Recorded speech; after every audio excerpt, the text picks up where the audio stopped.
Today with Mark Lanter. Mark, where are you from? Well, originally from Oak Ridge, Tennessee. Really? I did not know that. That's where the nuclear plant is. That's right. My dad worked at Y12. All right. Is your dad the one that taught you how to play drums? No, as a matter of fact, I'm one of 6 children and not a musician in the family. I have a great grandfather that was a fiddler in the Baptist church up in Kentucky, and that's the only one. Okay. So I came to it on my own somehow. All right. Who taught you, or did you? Me. Okay. I didn't have any formal music education. I don't think my parents knew what to do with me, because my father was a big athlete and was an all-star, All-American football player at the University of Tennessee in the 50s with Johnny Majors and that crew. So he was a really great athlete, and I had that exposure and influence young, and I love sports, but the music came to me via the Beatles, and I had to get it on my own. So I didn't have discouragement, but I wasn't encouraged either. Okay. So Your first band? our first band, well, I tried to form neighborhood bands when I was still in elementary school, and so those were my first attempts, and it was the kind of thing back then where green stamps, remember green stamps? We'd go around and steal all the green stamps we could get from everybody's houses and go to the green stamp store and buy a microphone or an electric guitar, and I learned a few chords from somebody on a guitar, and I really wanted to be a guitar player.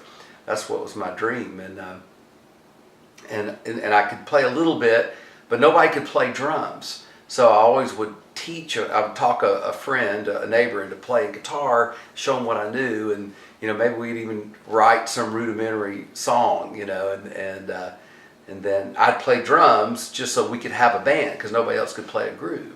So we'd piecemeal some drum set somehow and makeshift, electric guitars and microphones on broomsticks, kind of things from green stamp books, and that was really the first bands. And I would get a set together, and we'd have a concert in somebody's basement, invite kids and charge them, So I had this bizarre intuition and dream and fantasy, but while I was still in elementary school. So, and then I got my first drum set when I was 12.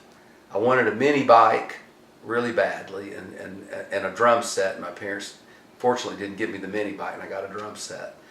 And so it was a Sears Mayfair red sparkle kit. Didn't even have a hi-hat, but that's what I started playing on, and just had to figure it out on my own. It was literally listening to records and trying to figure out, obviously no YouTube instructions.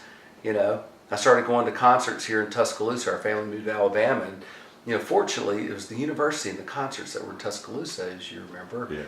And everybody came here. So that was a big influence on me because I got to see, when I was 12, I saw Three Dog Night here, I saw James Taylor. In a year I saw The Who. When I was 13 I saw The Who, I saw Keith Moon.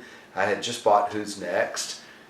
Saw Zeppelin the very next year here in Tuscaloosa. I mean, everything came here. They skipped Birmingham. So I saw the Rolling Stones when I was 13. So I'm really, really influenced. And that's what I got to see, since I didn't have any instruction, and the rest was learning off records. And then when I was 14, the summer before the 9th grade, I went with a friend to an audition. There was a group in town called the Bonnevilles. There were 3 brothers, Dwayne and Don and Dwight was the older brother, and their dad, Homer, was the manager of the band. And they were from Nebraska, and they lived here, and they had a working band. They played weekends, and they traveled, and they had all their Vox Super Beetle amps and their Nehru jackets, and they were kind of, I guess their dad was trying to do I guess at the time it would be more like the Cowsills, because they were doing it before the Partridge Family, but the same idea, the family band. And I went with this guitar player to audition for them, and when I was there I sat in, and they ended up hiring me. So that's where the drums took, you know. So I don't know. I was going to be a percussionist, drummist, a band boy, you know, and real soon, because one of the older brothers played drums. I don't know why they hired me. I don't, maybe because I looked like Donny Osmond back then or something. But I took over and just really grew real fast. And these guys weren't great, but they were good, and they knew 100 songs. I mean, they could go play an NCO club on a military base and play country music, or could go to a fraternity party and play all, you know.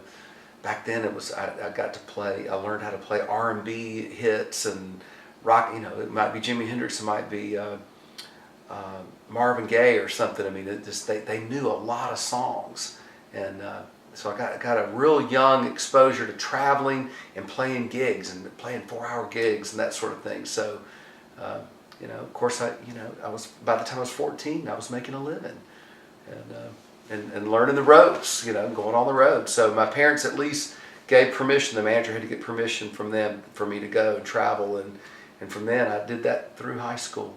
You know, that was my job. I bought my own car, I bought my own drums, bought my own clothes. I was a working drummer, you know.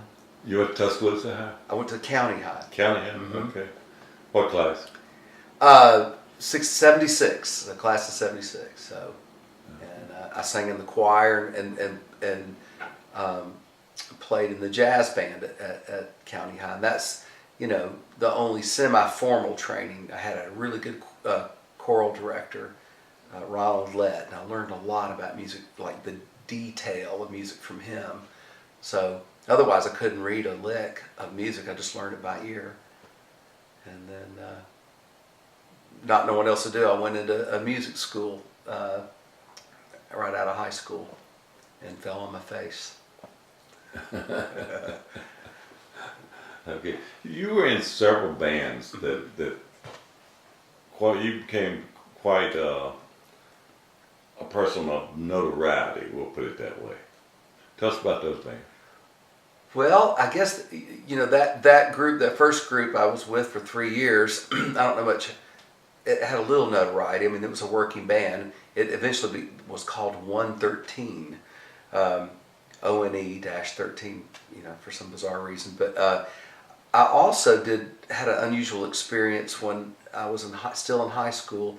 I played with Davy Williams and LaDonna Smith, and they were doing trans improvisation at the time and getting notoriety. And they did a project with the Reverend Fred Lane, aka Tim Reed, Pataphysical Review, and they made an album. And I'm the drummer. I'm Bill the Kid on that production, that album. That album has since, and they did a subsequent record called From the One That Cut You that got picked up by some labels and had cult following. Now, I don't guess I got any recognition per se, but I'm the drummer, 16 and maybe 18 years old on From the One That Cut You, and did those productions with them, and that got released on Alcohol Records in the last, I don't know, 5 years ago maybe or something. So that, and then I guess when I got out of high school, I actually got a country gig at the VFW Club, and then I started playing with a guy named Bobby Glad.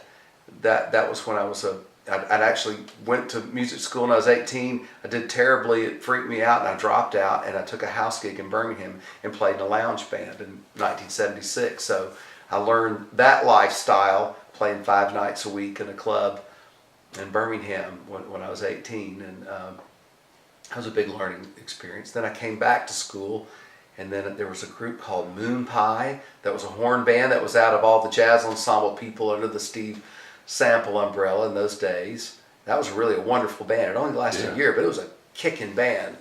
I mean, we were hitting Tower of Power and Earth, Wind, and Fire, and I learned a lot playing with that group and really got some chops together. And then I got the gig with Rabbit Branch, and they were an established group, you know, at the time around. I remember in high school, I dreamed about being with them because they had a truck. And they had T-shirts with their name on it, and I thought, man, they're doing something, you know, because their logo was on their truck, and they had all that equipment. So, and I got in, you know, the last version of that group, and just always seemed to have a gig and an opportunity. I mean, I just from then on was making a living and going from one gig to the next. I played for a while with Ray Reach back then in a jazz trio, and from Rabbit Branch, gosh, I lose track. I think somewhere in there, I started playing with Ray Reach. I got the gig with Forecast, and that was, at the time, in the 70s, that was the best gig coming out of Tuscaloosa. You know, they were traveling and going all over the place, had a great band and a following, and I'd been in and out of school a little bit. I'd go on the road with a group and come back and go to school, and then finally they made it an offer, and I went, and I was gone for 14 years on that stint, you know, so that band incarnated, and I lived on the road and just toured constantly and recorded, and we ended up living in Nashville. A record deal with that group eventually, and a publishing deal, and all that crashed and burned, and you know, just I went back to school and ended up finishing my master's, you know, and just one band after another since, you know, it's never stopped. So August was 41 years that I've been gigging and being a working drummer, and now I guess I'm somewhat of an educator too, I hope. All right, and what you do presently, a lot of people might not know. Well, presently, you know, teaching-wise, I teach here at the University of Alabama. I've been the first and only jazz drum set instructor, you know, and the state's only jazz studies degree. And I've been doing that for, oh gosh, I guess 12 years, 13 years. I'm losing track. Also teach at UAB. I've created a Beatle class that I teach. There's a special edition of music appreciation, so teaching classes there.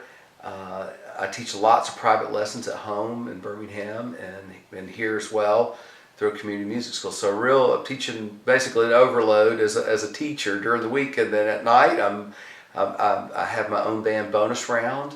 I have another band called the Paytones. Those are both out of Birmingham, working bands. I play with the Black Jacket Symphony, and I've been their primary drummer for most of the time that's been going on.